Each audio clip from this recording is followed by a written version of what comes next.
Bien, mis queridos, les invito a buscar en sus Biblias en la carta de Pedro, segunda de Pedro. Estamos siguiendo la serie El desafío al crecimiento espiritual. Desafío al crecimiento espiritual. Vamos a mirar en el día de hoy los versículos 8 al 11. Mira conmigo la palabra del Señor, segunda de Pedro en el capítulo 1, versículo 8 al 11, dice la palabra del Señor lo siguiente: porque si estas cosas están en vosotros y abundan, no os dejarán estar ociosos ni sin fruto en cuanto al conocimiento de nuestro Señor Jesucristo. Pero el que no tiene estas cosas tiene la vista muy corta, es ciego, habiendo olvidado la purificación de sus antiguos pecados. Por lo cual, hermanos, tanto más procurad hacer firme vuestra vocación y elección, porque haciendo estas cosas no caeréis jamás, porque de esta manera os será otorgada amplia y generosa entrada en el reino eterno de nuestro Señor y Salvador, Jesucristo. Amén. Los resultados del crecimiento espiritual. Pedro tiene como propósito en esta carta exhortarnos, enseñarnos, decirnos: el pueblo del Señor debe crecer. ¿Recuerdas el capítulo 3, verso 18, que dice: antes bien creced? Dos aspectos, en la gracia y el conocimiento.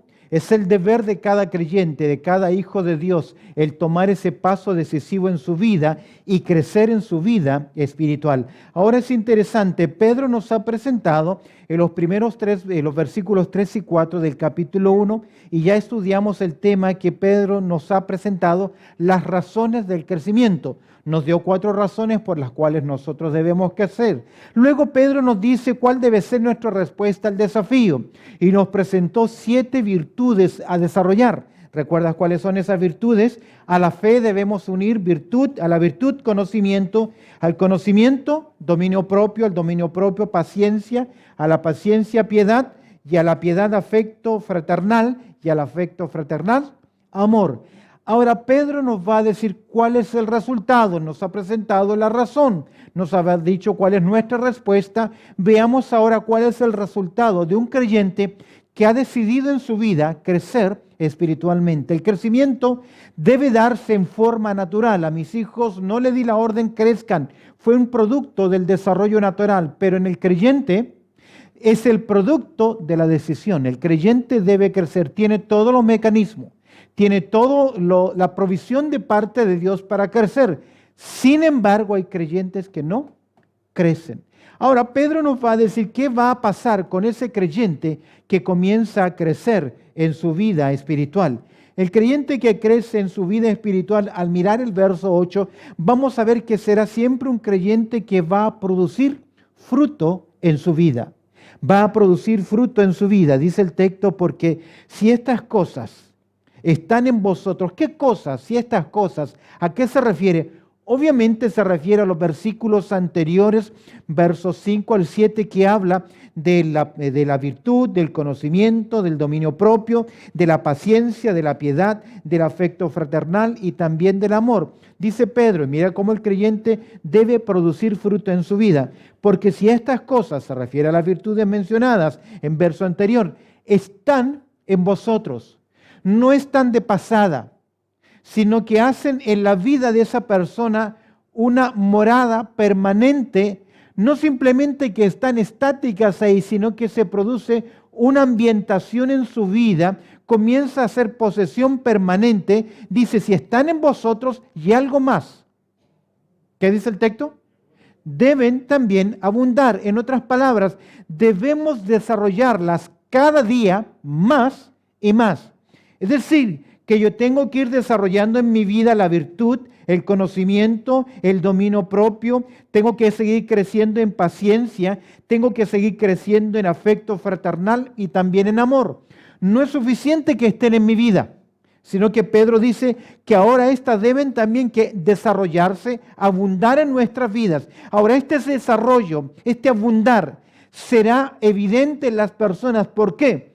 Porque ese creyente se convertirá de un creyente práctico, en una persona muy práctica. Mira lo que dice el texto.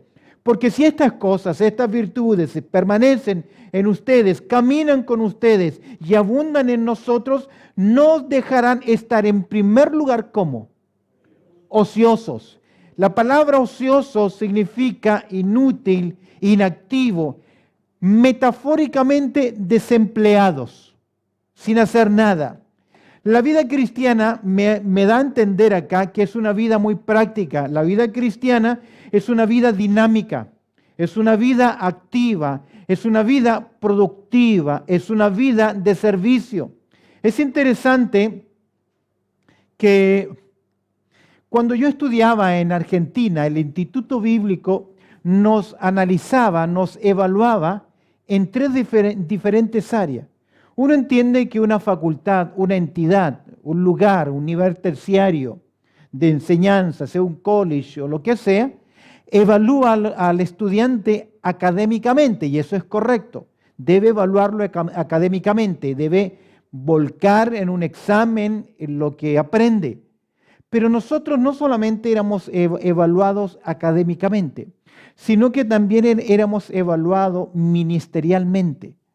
Eso significaba que nosotros teníamos una evaluación por el ministerio que realizábamos, y dentro del ministerio que debíamos realizar se incluía el área de servicio cristiano.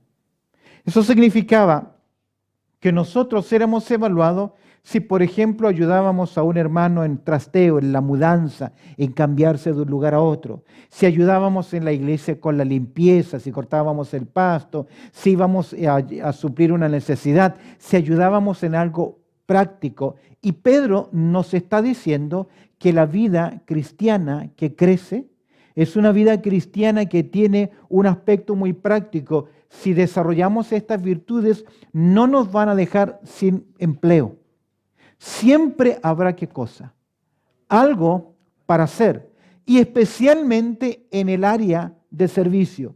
Solo dos aspectos del fundador del cristianismo, nuestro Señor Jesucristo. En Marcos capítulo 10, míralo conmigo el verso 45, Marcos allá en el capítulo 10, mira el verso 45, Marcos en el capítulo 10, versículo 45, nuestro Señor Jesucristo declara lo siguiente: porque el Hijo del Hombre no vino para ser servido, sino por el contrario, para servir, para dar su vida en rescate por muchas personas. De ahí que el dicho que dice: el creyente que no vive para servir, no sirve para vivir. ¿Lo tiene? Mira conmigo en Juan capítulo 13, tú conoces el contexto de la historia. Nuestro Señor Jesucristo toma la posición del esclavo en nivel más bajo y toma un plato, un librillo, una toalla y comienza a lavar los pies de los discípulos. Y luego les dice el Señor Jesucristo a sus discípulos que Él les ha dejado, ¿qué cosa? Capítulo 13, verso 15, porque ejemplo os he dejado para que como yo he hecho, vosotros también hagáis. Y a veces esto quiebra un poco el orgullo nuestro. Tal vez muchas personas cambiarían la opinión que tienen de ti si prestaras mayor atención a lo que dice acá, porque si estas cosas están en vosotros y abundan, nos van a convertir en personas prácticas, no os dejarán estar, ¿qué? Ociosos, sin empleo, sin nada que hacer. El creyente no está creciendo en el Señor, es un creyente que es inútil. Esta clase de personas no se preocupan por servir al Señor porque no están creciendo. Si estas características no están formadas en nuestras vidas, somos personas inútiles delante del Señor. Debemos servir. Y mira qué interesante cómo el creyente debe ser productivo, producir fruto. En primer lugar es una persona práctica, pero en segundo lugar es una persona productiva. Dice, no os dejarán estar ociosas, y en segundo lugar, no os dejarán estar sin fruto.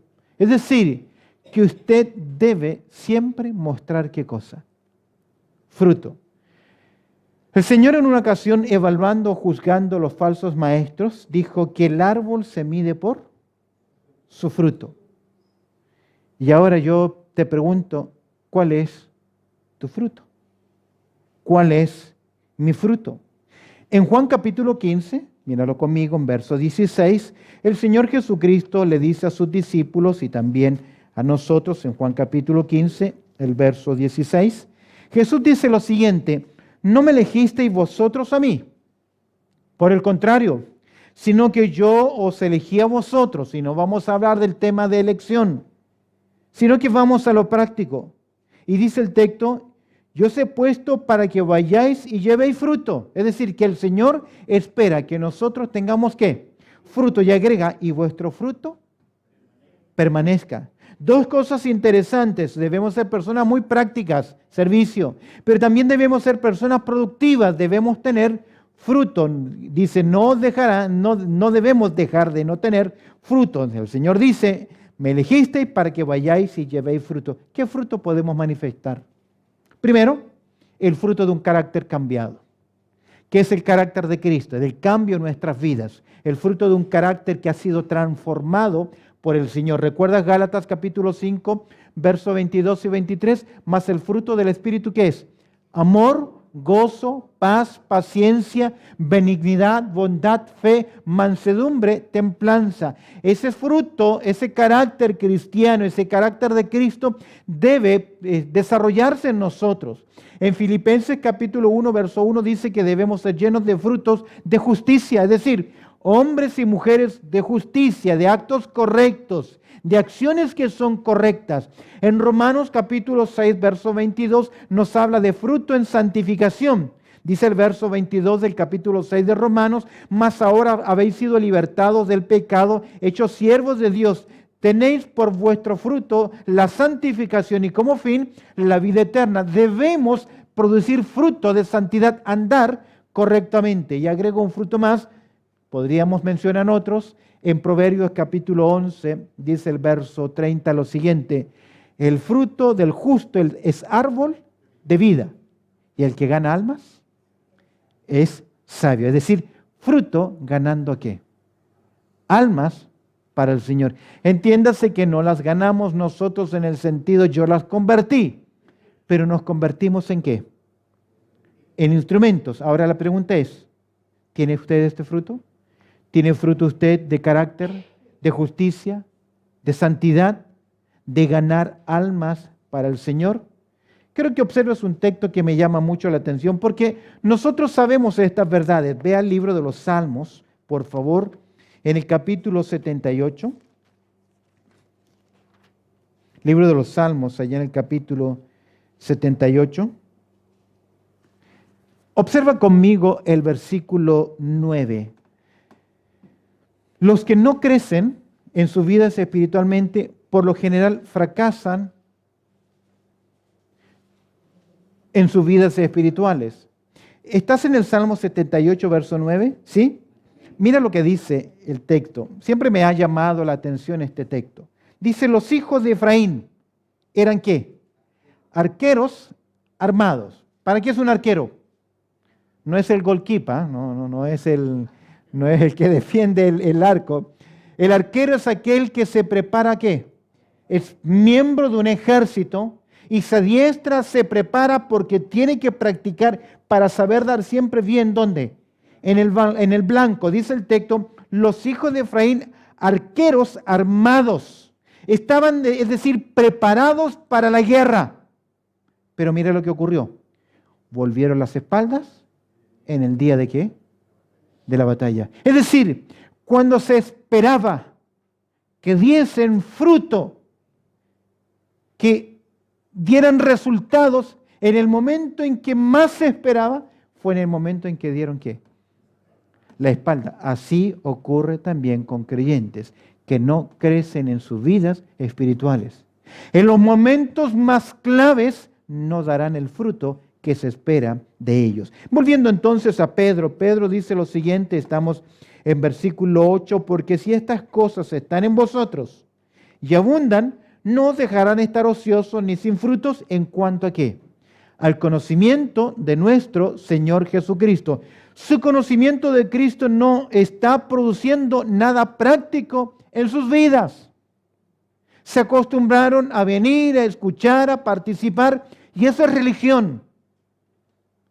Pero la Escritura nos enseña que el cristianismo debe ser práctico. A medida que nos parecemos más a Jesucristo, más podemos ser utilizados por el Espíritu Santo en testimonio y el servicio a los demás. Amén. Entonces, la vida cristiana, la vida que crece, ha de ser de un creyente que es productivo, que produce fruto, que no está estático, que es evidente. Pero en segundo lugar, el creyente que está creciendo también debe tener una perspectiva correcta de las cosas. Ya que ahora Pedro, en verso 9, nos va a hablar acerca del mirar. ¿Recuerdan nuestra vista antes de conocer a Cristo cómo era? Éramos ciegos. ¿Recuerda 2 Corintios 4:4?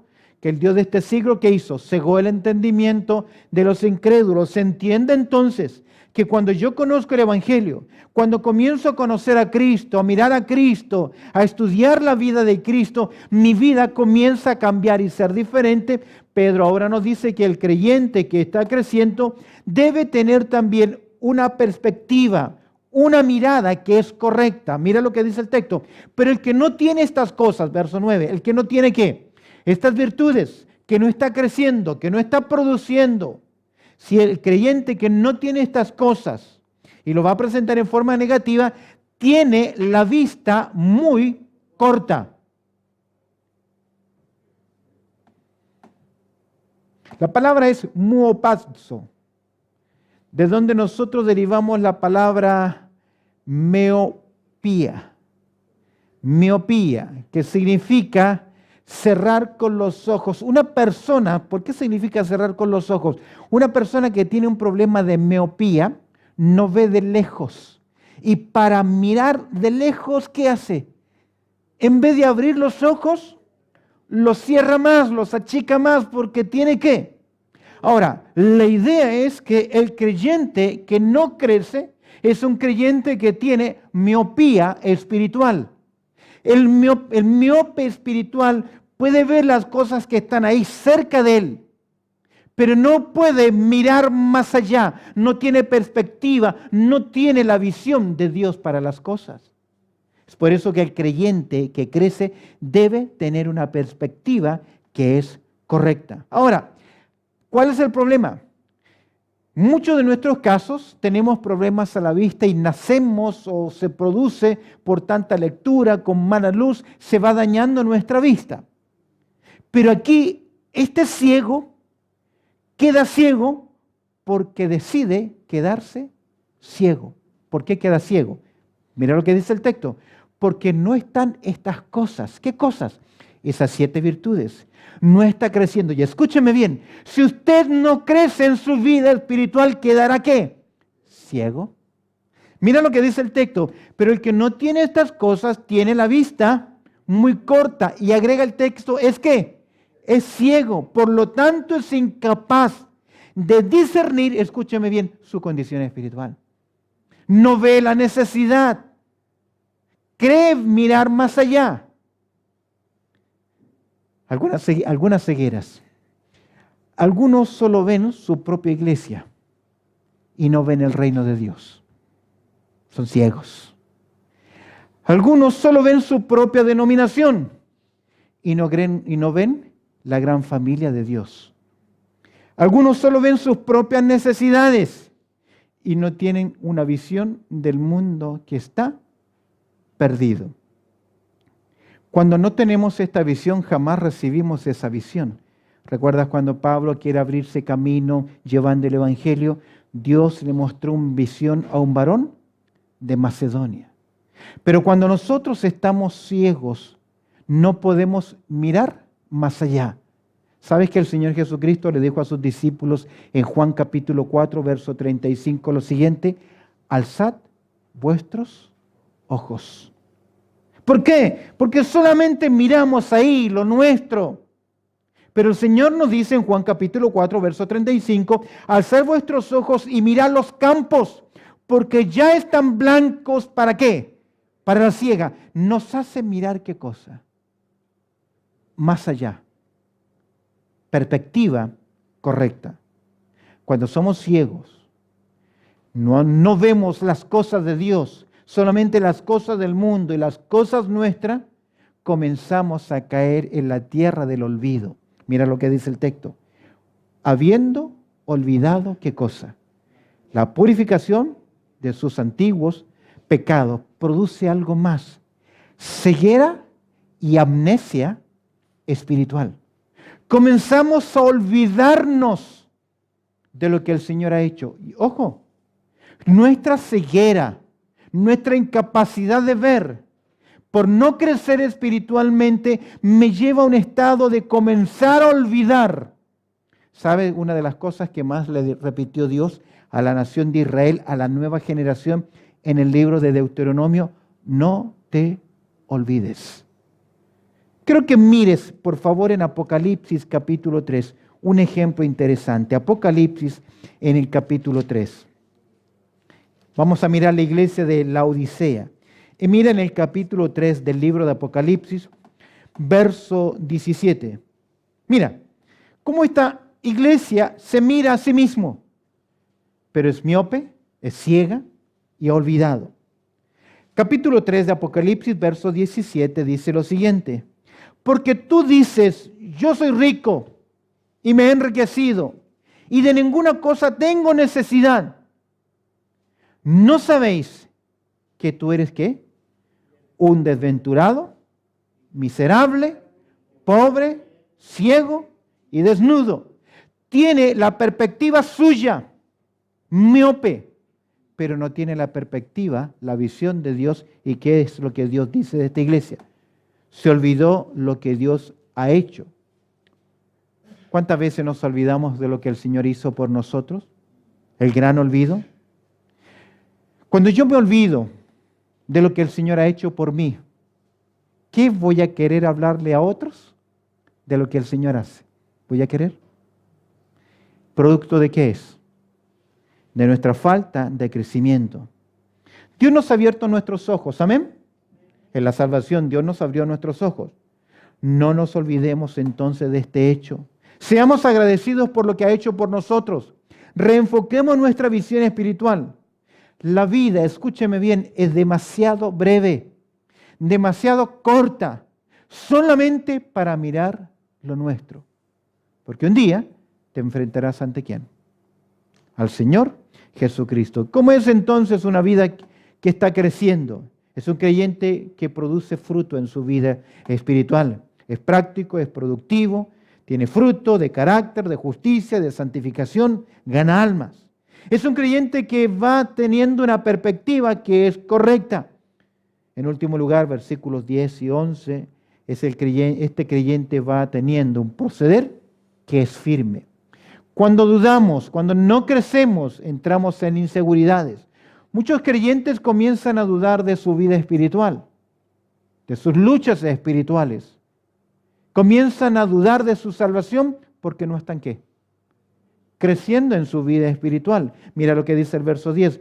Por lo cual, hermanos, ya que somos ciegos, ya que no somos ciegos, no tenemos esa vista miope, no tenemos que cerrar los ojos para mirar de lejos, porque hemos aprendido a alzar nuestra mirada y ver la obra del Señor. Por lo cual, hermanos, tanto más procurad. La idea es ser diligente. Como aparece en versículo 5 en sustantivo, aquí aparece un verbo. Procurad, sé diligente, decide hacerlo. ¿En qué debemos ser diligentes? Por tanto, procurad hacer firme, ¿qué cosa? Vuestra vocación y elección. Pedro ya ha enseñado en su primera carta que es el llamado del Señor. La vocación tiene que ver con ese llamado del Señor, con ese obrar del Señor. Y Pedro está diciendo lo siguiente, que el creyente debe crecer en ese llamado. Pedro está convencido de que la obra del Señor, Dios nos llamó para salvación. Ahora, escúcheme bien, si hay una elección, es una elección soberana. Nosotros no le predicamos a las personas, eres elegido, al inconverso. Nosotros le presentamos el Evangelio. Cuando esa persona responde al Evangelio, se da cuenta que ha sido ¿qué? Elegido. Es como una puerta que arriba dice llamado, y al pasar de esa puerta que dice atrás, elegido. Usted no lo sabe. Pedro dice, ustedes que fueron llamados, ustedes que fueron elegidos. Y quiero que mires un versículo interesante en 2 Tesalonicenses, por favor. En el capítulo 2, 2 Tesalonicenses, en el capítulo 2, observa conmigo lo que Pablo dice a estos hermanos. 2 Tesalonicenses, en el capítulo 2, Ahora, el mismo Dios que elige a su pueblo también ordena el medio para ser llamados. Las dos cosas deben ir juntas, como Pablo lo presenta acá a los hermanos en Tesalónica. ¿Lo tiene? Segunda Tesalonicenses, capítulo 2, verso 13. Mira lo que Pablo dice.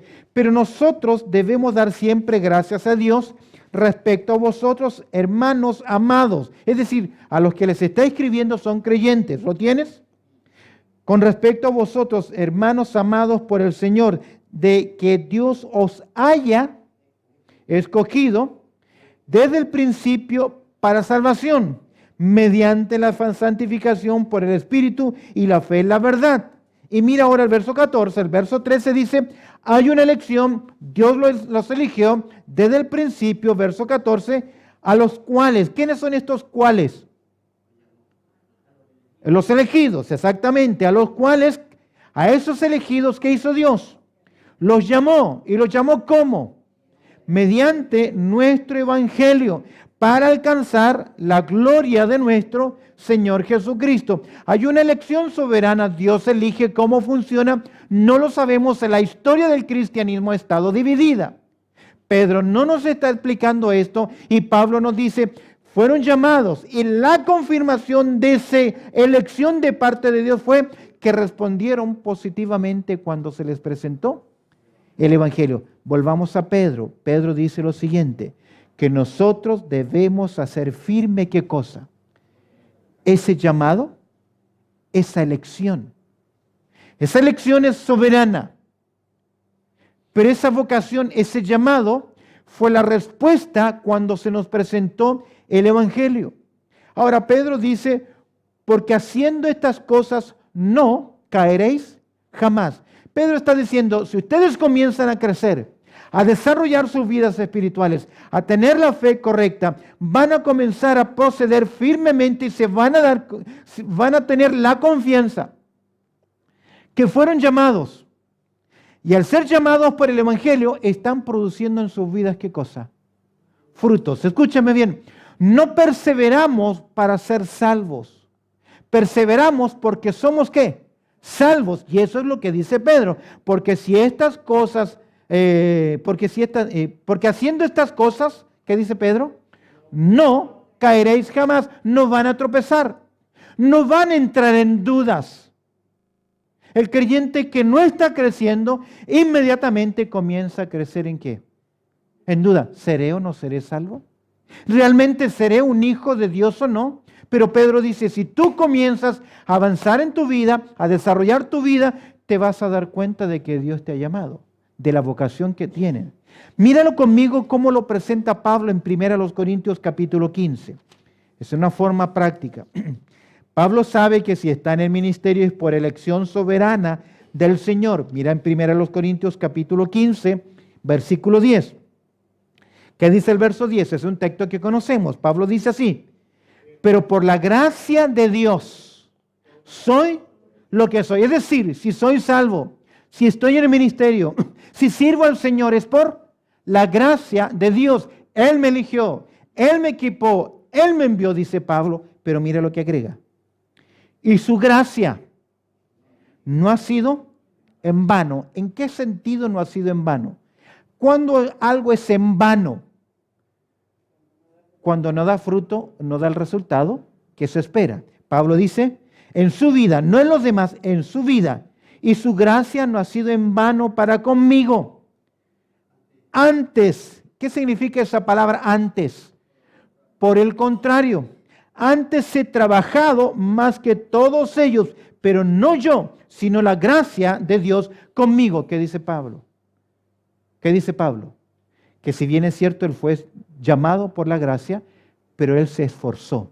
Lo que dice Pedro, porque haciendo estas cosas no caeréis jamás, porque de esta manera os será otorgada amplia y generosa entrada en el reino eterno de nuestro Señor y Salvador Jesucristo. El creyente que crece puede mirar hacia adelante y mirar que le espera ¿qué cosa?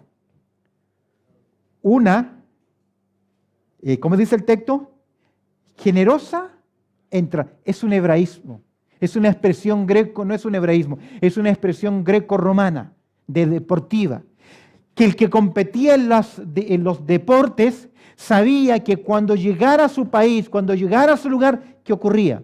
Es como cuando, iba a decir, Chile ganó la Copa por segunda vez. Cuando llegaron a Santiago de Chile al aeropuerto, ¿qué ocurrió con la gente?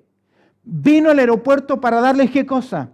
La bienvenida. Esa es la idea, que cuando comenzamos a hacer firme el llamado del Señor en nuestras vidas a crecer, podemos anticipar ya el resultado, la puerta abierta en el cielo para nosotros. No todos los creyentes experimentarán eso, porque algunos creyentes van a ser salvos como por fuego. Es decir, apenas entraron, no merecían, pero fue ¿qué cosa? La gracia del Señor. Todo comenzó con la fe.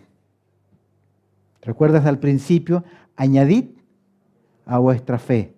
La fe debe acompañarnos, pero debemos añadir a la fe virtud, conocimiento, dominio propio, las virtudes. Esto nos llevará a tener una vida que es productiva en nuestras vidas. Ahora, a lo que dediques tu tiempo, será evidente en tu vida.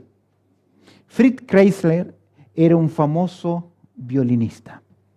Y este famoso violinista en una interpretación, se mandó una interpretación con su banda, con su sinfónica, que una muchacha estudiante de violín, también ella se acercó a hablar al maestro y le dijo: maestro, daría mi vida por tocar como usted toca.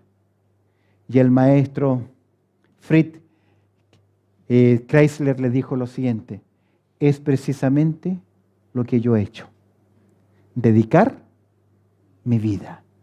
A lo que tú inviertas tiempo, será evidente para otros.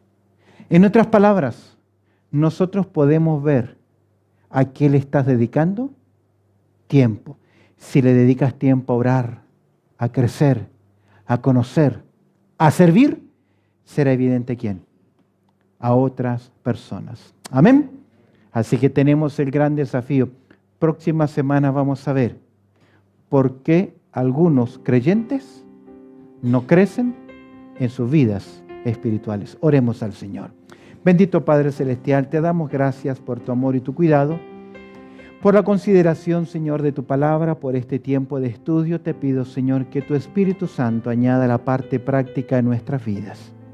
Que no solamente hayamos oído un sermón más, sino que podamos crecer en la gracia y el conocimiento, y que ese crecimiento sea evidente a otras personas. Pues oramos, dándote gracias a través del precioso nombre de Cristo Jesús. Amén y amén.